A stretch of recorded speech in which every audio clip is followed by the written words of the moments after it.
menjelaskan tentang nomor 26 yang soalnya begini. Diketahui sudut PQR dengan PQ sama dengan 464 akar 2. Lalu ada sudut PQR sama dengan 105 derajat dan RQP sama dengan 30 derajat. Dan kita akan mencari panjang QR sama dengan berapa meter. Jadi kalau ada soal seperti ini, mungkin kita langsung gambar segitiganya.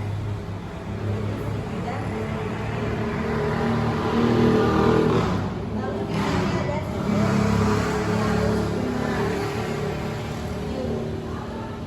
ini R, P, dan sudut P-nya ada 30 derajat, 105 derajat. Lalu diketahui kan PQ sama dengan 464 akar 2.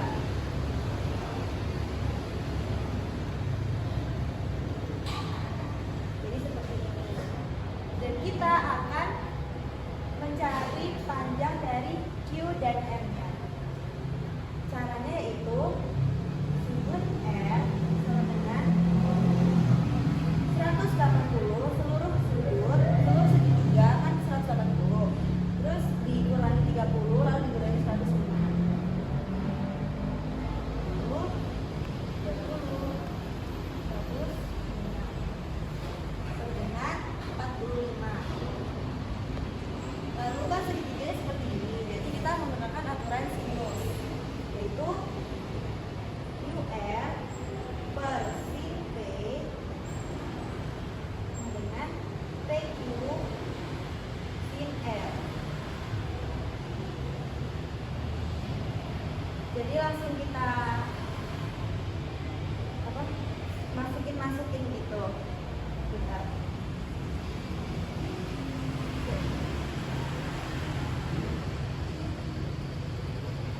Dengan 30 PQ dengan 464 akar 2 sin 45. Lalu UR dengan 464 per setengah kali 2 dikali setengah. Nah, kan di sini ada kesamaan kan, jadinya bisa dicoret. Jadi setengah 2 dan hasilnya tinggal 44. Jadi opsi yang paling benar adalah yang B, 464. Ini saya akan menerangkan nomor 9, yakni identitas trigonometri. Jadi yang pertama itu faktorkan pembilang sebagai beda kuadrat. Jadi bisa kayak ditulis sin 2x cos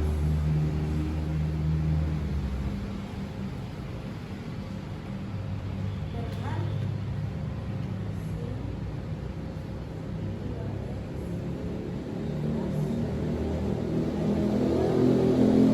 kenapa kok bisa jadi seperti ini? Karena dia sama dengan definisinya itu sama dengan 2 min B A kuadrat min B kuadrat.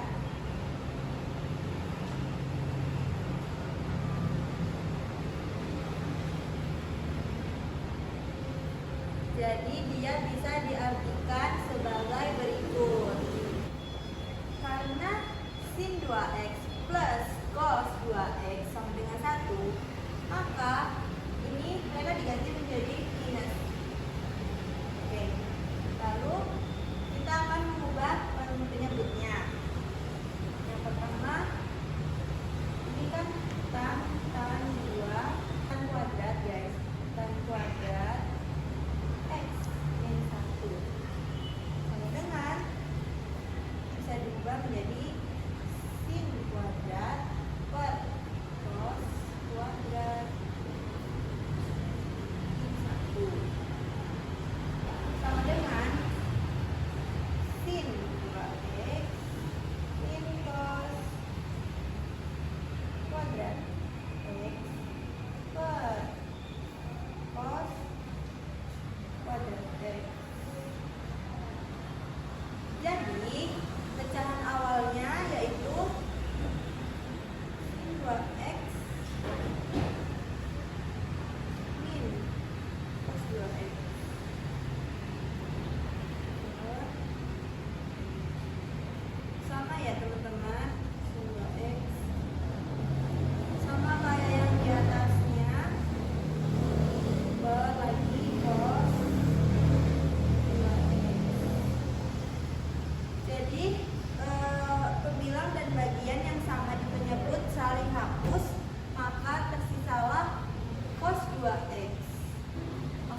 Letakkan perangkat Anda, bersiap dan tetap fokus untuk mata pelajaran besok hari. The third assessment session is open. Lalu kita mempunyai rumus dasarnya juga, yaitu f x sama dengan a sin b x, ini bisa plus bisa min, plus min c. Jadi ini adalah rumus yang bisa kita pakai dan kita bisa membuktikan kepada pertanyaan ini. Jadi kalau dari sini berarti dia itu cos karena dia tidak dia tidak mulai dari 0. Jadi kita bisa simpulkan kalau dari cos. Jadi kita bisa menghilangkan yang bukan cos di jawabannya. Jadi tinggal antara D sama E. Lalu kita menentukan amplitudonya. Amplitudo itu cocok dengan opsi yang mempunyai koefisien 2, yaitu opsi D. Sedangkan yang opsi E tidak ada amplitudo 2. Terus buat titik puncak dan lembah paling mudah dicek pada fungsi cos. Lalu grafik menunjukkan titik minimum berada di X sama dengan 5P koordinat dengan Y sama dengan min 2. Itu.